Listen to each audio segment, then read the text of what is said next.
In this video, I'm going to teach you how to download and install VLC Media Player on PC. VLC Media Player is normally pre-installed in Windows, but if it's not, you can always download it from their website. Open up any web browser and then in the search bar, search for VLC Media Player. After you do that, you'll need to enter the first result, which is videolan.org. After you land on the official website of VLC Media Player, in the front you'll see an option for download VLC. You can also choose different type of operating systems and click on download VLC.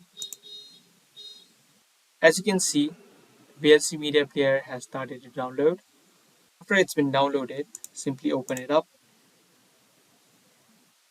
Now to install it, double click on it and click yes.